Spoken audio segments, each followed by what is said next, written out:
But a hippo has hair, so maybe he does. Don't be confused by the names, folks. These are the top 2 players in the game right now. It is DeMusliM versus Beasty. That's right. I believe this is rank number 1 versus rank... No, actually, okay, B's up there, isn't he? So the top of the leaderboard right now is Beasty, Psyduck, which is Beasty in the yellow here. Then you got B in 3rd, and then finally you've got Hippo, which is DeMusliM in 4th. Pretty tight up there as well. At least between 2nd and 4th. So the accounts involved that we're talking about. Because Beasty's primary account is about 100 elo above this account, Psyduck. You know, I don't know. Has anyone ever told Beasty grass exists? Nah, gamers don't know about grass. We just play all day and all night. I mean, if you really want to touch grass that badly, just come in the game. Look, there's loads of it everywhere here on Dry Arabia. Mongols versus English. So we are going to get both of them on their 2 Classico civs. You know, I feel like Beasty to me, in a lot of ways, I'll always remember him as a Mongol player. These days, I think he's kind of carved himself in as an HRE player more, or a Chinese player. But like back in the old days, Mongols was what he's known for. I think most players were, though. On the other side, this is most definitely DeMuslim's signature civ. I think he's been enjoying the Ottomans the most, but English has always been in his blood. I mean, literally, you know, he's an Englishman. But in terms of what he loves playing AoE for as well, this has always been the civ that we've come to relate to good old Benny Boy. Let's see how this one's going to play out. Of course, the interesting thing whenever you have the Mongol-English opening is that the Mongols can't do their standardized opening of an outpost rush to slow down their opponents. It's just not possible against the English. If you try to make that play, the shortbow villagers will rip you apart. You can't even try to do it when they have a forward gold spawn like this. There was a time where you'd sometimes see Mongol players go into horsemen, because of course they can get them in Dark Age, but it feels like those times are past us. Most Mongol players don't want to invest that much food that early and slow down their tech up timing that much. Because the logic with an outpost rush, the reason you used to see horsemen was in the older format, outpost rushes could end games. They could just end them outright. You could shut your opponent out. They had no way of playing. Outpost rushes nowadays, ever since the nerfs to outposts, because they can be torched down by villagers, their goal is to delay your opponent. Well, here's the thing. If you want to delay your opponent, but you invest that much food into horsemen, you're also delaying yourself heavily. Like, you're paying an extra 50% compared to going for spears. And at the end of the day, the goal is the same, to have these horsemen garrison inside. Also, let's say you do go for a few initial horsemen, and you bring the villager forward. 5 villagers are out here. 2 volleys of arrows kill your villager building an outpost. And with good micro, that's definitely something an English player can do, which is a big part of why we will definitely never see even the horseman opening up against the English in the current beta. We'll see this opening a lot. Racks plus the council hall, standardized. On the other side, Psyduck, a.k.a. Beasty, is going to go for the silver tree, and it's a damn good map for it as well. Look at this spawn. Natural barriers with the tree lines that he can just trade behind here. In fact, if he just moves the silver tree down close to the edge of the map, he doesn't even need to miss out on double production here. Let's see if he wants to go for that. Yeah, okay. Yeah, so there we go. He understands. This is a good play by Beasty. It's a very important detail here. Otherwise, your traders are going past the front, and that's going to leave them more exposed to potential raids. This way, they're as far away from where the battlefield's going to be as possible. And also, because DeMusliM's opening with longbow spears, he's less inclined to go out this way because he might put himself in a pinch situation. What a play out of DeMusliM. Look at this timing. Secondary TC, 6 minutes in the game. What a commitment. One that, you know, we are used to seeing a little bit down the line, but not this early. And the cool thing is, because he's got a few traders out, like, he's kind of essentially baited DeMusliM into this early pressure build, which relies heavily on longbows. TCs are going to prevent you from utilizing that well. Behind this, also archery range is being prepped. So notice that DeMusliM is going to get a lot map control, but this is now intentional out of BC to ensure he gets the eco advantage down the line. We'll see how DeMusliM wants to respond. Or he's starting to build into the farms. No intent to go into the stones, so we're playing 1 TC versus 2. There is that looming threat of trade at all times as well. Villagers out of position here. Will be sniped down. Good micro from DeMusliM to get all 3. It's still 2 TC versus 1, so DeMusliM still behind economically. Stables being added in. Patches as well. Gonna need a lot of them. One risk that you're going to have as BC is you will have to get some map control soon, because this wood line is not going to last forever. You rush to second TC, you need to get additional pastures down, and you're building archers. That's a heavy burden. So Beasty's goal is to get out of his base and have a presence probably around the 15-minute mark at the latest, at which point he could easily be Castle Age as well. DeMusliM, his goal is to find a way of keeping his opponent contained, making sure he never gets out. And an important element to that, I think, is DeMuslim's going to want to find small stage fights before then, right? He wants to try and force these archer balls to come out from Beasty before they're big enough to threaten him. Right now, DeMusliM is the one that's able to threaten. So his longbow count is superior. A few men-at-arms and spears in the mixer as well. Outposts have been built up this time by Beasty, though. With limited melee units, this is the weakness of DeMusliM, right? Like, he went hard into range units. We're talking 80% plus. Means that he cannot deal with any static point defenses. That's why the double TC play from Beasty was so brilliant. And now, with that shifted aggression north side, trade is unleashed. Oh, what? No, DeMusliM. Please tell me he's going to loop round. If DeMusliM doesn't loop round, okay, he's going to park here. That's not too bad, but that does mean he won't be able to get around in time. Notice he has to wrap really wide if he wants to try and now intercept, because the archers are essentially just this stake in the ground, right? They just prevent you from moving. Yes, that is the goal. However, you do have to see them for that to be the goal. And, oh, Beasty doesn't see it. Because the Khan was raiding elsewhere. So Scout is going to be pushed away. Traders likely to be intercepted here. Beasty is not moving them anything to the contrary. Branch them off now, but all three get sniped down. So good move coming out from Beasty. From DeMusliM, rather. Slow down the game a little bit here as we start to move past the opening phases. So things will get interesting. Double farm cluster means that DeMusliM could just rush Castle Age now, and I think this is the stage where it's worth doing. Because although you've shut down the trade, like, there's still the double TC factor. You could argue if you just keep escalating your feudal army, you'll keep your opponent pinned, but you know that the Mongol player is going to go up now. He has to go up. He has plenty of food and gold to do so. You know, the limiting factor is wood, so if he plays long feudal like you do, he loses. BC's clear way of getting out ahead of this is just to move up into castle. Second outpost being committed to by Beasty. Two villages are going to be sacrificed, but no, it's the same issue. Continues here for DeMusliM. Although he's got a few more men-at-arms in this time, he's still heavily limited by the fact he's got ranged. So he needs to build in the ram. Question now is whether he can be quick enough. Demu is now saving up for that Castle Age timing, so about to crack it. They should have very similar timings. Should be a slight edge coming in from Ben. Simply because he already had the gold in the bank. And that attempted raid did slow down Beasty, so his tech up won't be quite as respectable, but his eco count lead is. Third outpost now being committed to. Rams moving in, trying to force that fight. A good time for DeMusliM to do this. Still has the range advantage. In arms and spears, doing the body block, so the Ram's going to be protected. Attack speed arrow is going to come out. Horseman not doing this quick enough, though. Villager's going to have to commit as well. Torches through, and the Ram will be taken out. Good defense coming from Beasty. Should be able to clean up a lot of these troops as well. Notice he starts to target out longbows, and longbows say, okay, we're dead. Kill the eco. Kill as much as possible before we die. Good choice by DeMusliM. So tech up is confirmed. Remember, Beasty hasn't built his yet. And I was about to have a heart attack. I swear to God, if he built Kurotai, it was a misclick, though. He will go for the step readout. A logical choice here. Even if you have the potential for trade, give yourself options with gold. That's what he's doing here. Very important with the way that he's played the map as well. Notice that Beasty hasn't extended out past his initial gains. So it means he needs to get better bang for buck out of these small gold veins, as he has nothing afterwards until he comes out of his base. Lombos. Look at the upgrade come through, which means that they'll probably survive this. Yeah, they're going to survive.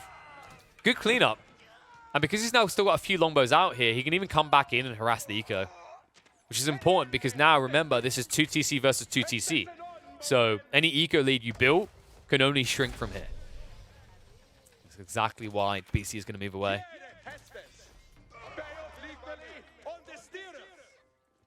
With BC now at Castle Age, we should just see a switch into the Lancers. Usually this matchup goes this way, and Castle Age both sides tend to mass Lancers, but it might be, considering that DeMusliM has map control, he tries to go for a static comp, pick up the relics, and just park himself outside his opponent's base. I think that's exactly what he's doing here. More Lombos coming out. Would love to see some crossbows added in. Could just mass spears as well. Spears, Lombos, pretty effective. Speaking of Lombos, the last few on the backside. Doing a good job here. These horsemen never actually got upgraded, so Beasty just resetting his entire army. Production is not impressive, though. Like, he has no double production because he moved the Uvu south side. Would love to see him set up an additional stable out here, so he's able to use that stone. Notice both of them having the same idea to try and play for relics. An ambitious play from Beasty considering his map control right now. He has about a 6th of the map under his control, and that's it.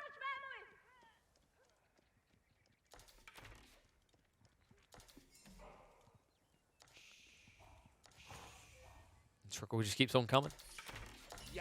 Ben, first to grab a relic. Honestly, I think Ben can easily get 3 relics in this situation. Just comes down to whether Beasty sneaks out of his base and raids with these lancers. But it feels like right now, Beasty needs everything at home. You can see that the DeMuslim's intent is literally just to drag the game out in the base of the Mongols and look for a later timing if need be. Something the English are always comfortable to do. Something that both these players will be aware of. And BC has to find a way out soon. Which is why we are seeing the stable numbers increase. Love to see him playing the siege engineering improved. This type of game. With so many Lombos shown, just get one Mangonel out. Could be the game changer. Speaking of siege, another ram committed to by DeMusliM. Once again going in. These outposts, remember, they had to be arrow slitted, so no sprinklers to work with. Pairs are going to come through. Just a few lancers here, though. Just not enough. Rams going insanely deep. I don't know if that was intentional. I think he's just trying to bait them in. Maybe just try to get as much attention as possible. Backstab coming through. But look at the damage on the Lombos in this count. Just too much damage. I mean, the Lancer count is too small. I think BC got forced to fight a bit too early here. Great understanding by DeMusliM to know how strong he was. He fished for a fight, and he found exactly what he wanted. Now Ram, although it's going to be killed off, several villages, Mongol villages that will be killed off alongside it. All of a sudden, BC, that eco lead that he built up so early is gone. They're neck and neck, but remember, relics are being gathered. DeMusliM, this is all a distraction for a later timing, because DeMusliM has now banked 2 relics, 2 more on the way. Lancer count, not looking good. Armor arrow, not very useful. You need to go for the Lombos here. The men-at-arms are a bait. They've got armor clads. But the problem for Beastie is he says, okay, the threat to my outposts are the men-at-arms. They need to die. Problem is the Lombos still reign supreme afterwards. This is the moment where DeMusliM might just move back, build another ram, go again. Pivot coming from BC, now switching into the Horseman. Somewhat out of counter, but somewhat out of a lack of choice. Remember, this is the gold he needs right now. He's got no trade online. Look at his gold right now. He's minus 1 gold a minute. Beastie needs to get these resources fast. DeMusliM, just such a master of the Lombo. Constantly keeping this pressure on, constantly keeping the number lead. Look, has slowed down his army. This, I think, was originally intentional out of DeMusliM, but now maybe a little bit suboptimal. Maybe he just doesn't want to fight anymore. He wants to slow it down. Feels like he's got the lead. So just escalate a big army. But typically, when you make this type of play, it's because you're worried about cavalry sniping you out as you cross the field. Good stream. We don't talk about DeMusliM's mother's tongue. We leave that type of talk to Marine Lord. DeMusliM has treated this, to bring it to tongues specifically, he's treated this map like a delicious ice cream. And he's a thirsty little boy. He's taken everything from it. Full map control, denied all trade, picked up all relics, patrolled every area, and now he's carving up his territory truly. Walls are coming down.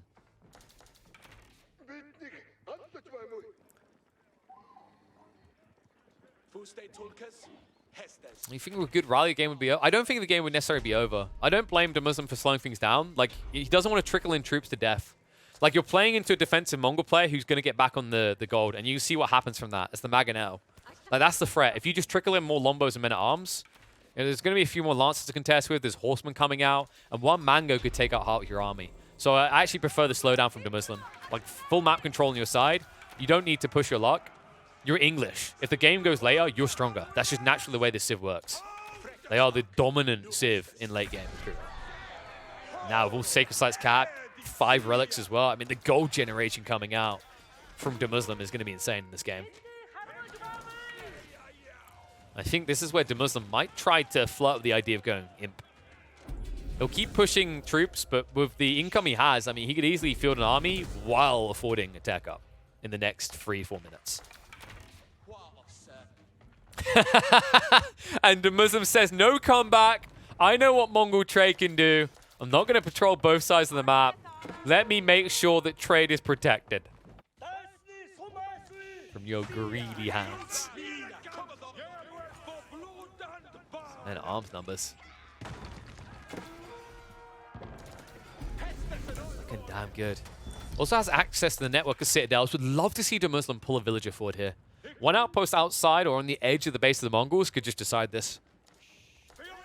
Hasn't moved for it yet, though. Horsemen now moving to intercept reinforcements.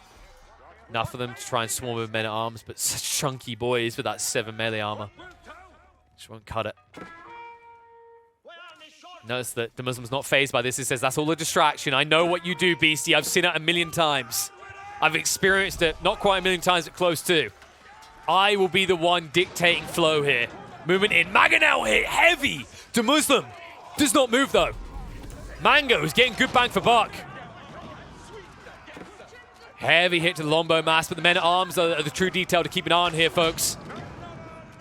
They're blitzing their way through that back line. DeMusliM maybe could have microed away from that, but he says, okay, I don't mind making that sacrifice. Men-at-arms, if they get rid of the Mangos, it's somewhat an even trade, but no doubt about it, Beastie struck where and when he needed to. Because he's still raiding on the backside. Not only does he defend, but he finds a way to seep through. DeMusliM is going to take an eco hit here. Beastie now extending his lead. Trade. Might try again. Not many troops remaining here. DeMusliM with a very big throwaway there. Definitely was not looking. He must have been distracted by the raids because that one small moment led to half of the Lombos being crushed under rocks. Those Lombos, I mean, they would have killed everything there. That would have been a clean sweep. That would have been 10 to 12 men-at-arms left diving into the economy. Instead, it's actually Beastie with a leftover army, and DeMusliM gets wiped.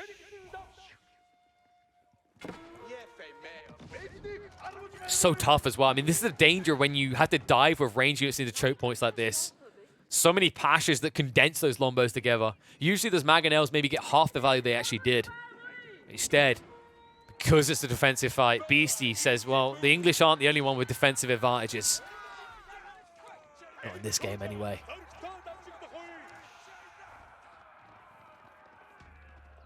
More set up. DeMusliM tries to sound as fancy as Marine Lord with a statement like, oh, I don't have to worry about this. Oh, we'll go in late game anyway. I'm going to be fine. Might be true, but it means that Beastie still gets a game as well. And because of that lapse in micro, that missed opportunity to strike at the jugular, Beastie has now secured an additional wood line. One that he desperately needed, as he was burnt dry. Used all his wood up.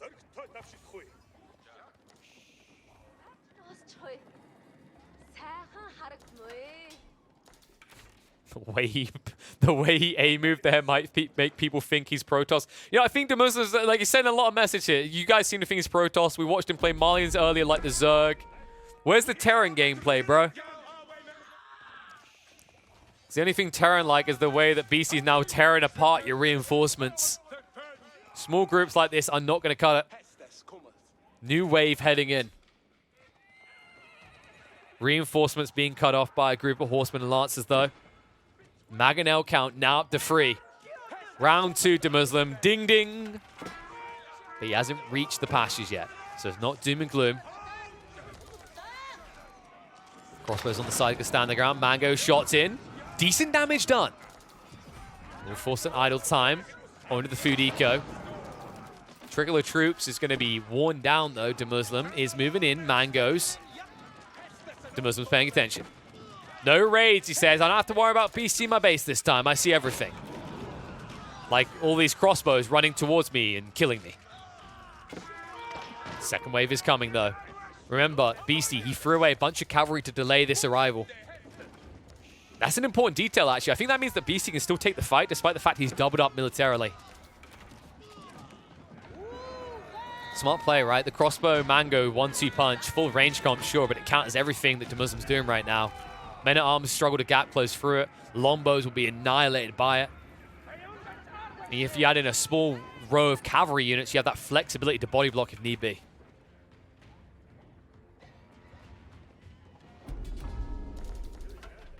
Step readout, shuffling on out. So third gold vein now being tapped. Beasty still needs to find a way out. I mean, at the end of the day, this is still English we're talking about, heading into the late game with multiple sacred sites going back and forth with the captures, but always 5 relics in control of DeMuslim. It's a very big edge to have. You can see the effect it's having on his gold right now. Doesn't know what to do with it, how to spend it. Kid in a candy store doing some Swiss banking right now. 3.5 gold surplus for the English. Really just needs to find a breathing moment to bank that food and then go for Imperial Age. This might be the time as well. Military count has almost popped out.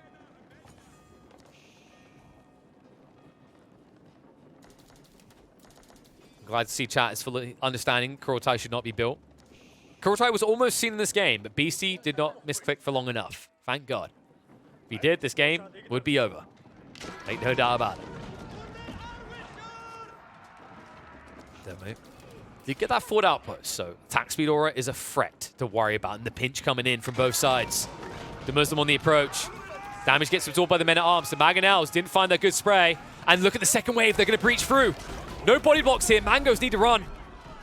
Longbows to be let loose. Crossbows to be cleaned up. Mangoes trying to counterattack against this. Good micro coming out. DeMuslim, when he's able to pay attention, he is a beast to be reckoned with. Mangoes still alive, though. Crossbows hold their ground. Ranged attacks are not going to do it. No front line anymore. DeMuslim once again reset. Why was he reset? Because he chased Eco instead. Didn't send all melee after the siege. Instead, he wanted to idle this out. He does keep him dancing to his tunes. But now, he's the one who's going to have to shuffle across the map again. Second wave coming in. Melee charging in towards that Eco line. Mangoes still protected. Longbows, this micro, I mean, DeMuslim is dismantling him right now. These Mangoes might not be dead, but they're not doing much anymore. Like, DeMuslim is picking apart the crossbow mass. Look at the numbers right now. Just with small groups of Longbows, the way he scattered them, the way they have that attack speed aura to their advantage and the range advantage, to ensure that the crossbow count has been reduced heavily. And now, the Lancers can ride through. Mango's still alive, able to siege as well. Outpost is going to go down. Good identification by Beasty. The reason that DeMuslim made this fight look so close was that attack speed aura. Network of castles, or rather network of citadels, has to be respected.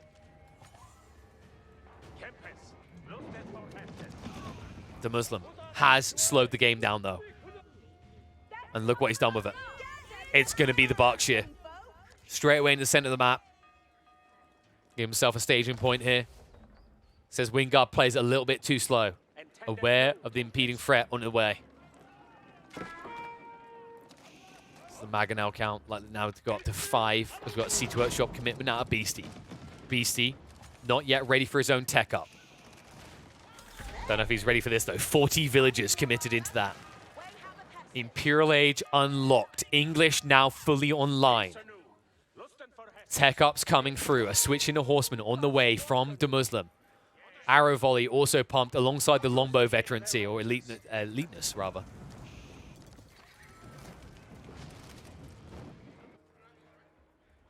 I would definitely love to see some enclosures coming out soon, but maybe DeMuslim says, my comp doesn't require much gold. That being said, enclosures not exactly the most pricey of things to grab, so you grab it anyway. Definitely pays for itself quickly. These guys neck and neck on what they've destroyed, but not in terms of army value. Beasty, this is the time to go. Look at the difference here. Much stronger. Lancer count, crossbow count high. Mangoes to help siege through. Needs to be fast, though, before DeMuslim can get the army online. Dimmu, has he built enough behind this? Military production lines looking thin until you look west. Horsemen are being massed. But more time needs to be bought. Monastery is going to be targeted down. Let's get rid of that gold trickle, but a little bit too late here, I'm afraid, Beasty. DeMuslim has got everything he needs. What you're doing right now is buying him the one thing remaining he needs, which is time. Beasty Continues in, though. Remember, these Raxes cannot easily produce, but it's more the horsemen that matter. If he gets enough of them, this mango count is going to go. This crossbow count is going to go. And this is going to be a pinch coming in the next minute or two from DeMusliM. Notice these stations north and south side. So north will be to draw the main force in. South side will look to wrap in for the insta-snipe onto the mangoes. Mango count that is now up to 6. Behind this, though, Beasty making his way up. White Stupa being committed to. And here it comes. Pincer. Both sides marched into. DeMusliM trying to wrap around. Body blocks come in, though, from Beasty. Mango still going to be reached. Horseman with the bonus damage to try and strike through. These are elite horsemen, folks. They'll clean up fast. Front line not holding long, and it looks like Beasty's army could be wiped. Crossbows still stand their ground. Lancers as well. One mango in play. Front line more or less cleaned up. Cavalry battalion gone as well. DeMusliM needs a second wave to get through this. Crossbows are holding. Lancers are holding. Beasty is going nowhere. But he needs more troops if he wants to hold. Remember, this is home field advantage, and DeMusliM says, nowhere? You're going to hell. Horsemen come in. Enough of them to push back. And the weakness is now exposed. Beasty, with this comp, he's static, he's slow. He doesn't get enough crossbows out. DeMusliM will recover his base. But Beasty may have recovered the game. Eco lead back on his side. What he sees it differently. Horseman mass too much. No way back in. He calls GG. And we're going to have to dissect this a little. It looks like maybe Beasty's recovered his game. Maybe there's way back in. But in fairness, this GG is correct. Beasty doesn't have a second comp behind this. The eco difference, a very big issue. The comp, also a very big issue. Initially, when Beasty gets that tech up and he sees the first wave of horsemen, you feel like you have this game. The problem is when you see the second wave of horsemen that comes in that quickly, Beasty understands. This is mass horsemen. It's too much. You're playing as the Mongols with no walls to hide behind. So instead of wasting an extra 4 or 5 minutes trying to drag this game out, Beasty does admit defeat. Great read by DeMusliM there, though. The horseman switch is encouraged by the mass crossbows and mangoes, and Beasty's clearly on a timing attack. I don't blame him for the tech up. I think the Imperial Age play was correct by Beasty. The issue, however, is he was not expecting this many horsemen. The counter came in hard and fast, and it was a great read by DeMusliM. You know, usually the English, they condense themselves. They lack space to build their military infrastructure safely. They have to build it forward. But he always saved that southern side of his base, and he stacked up to, I think, about 10 stables there for the mass horsemen that allowed him to plow on through and look dominant in this late game.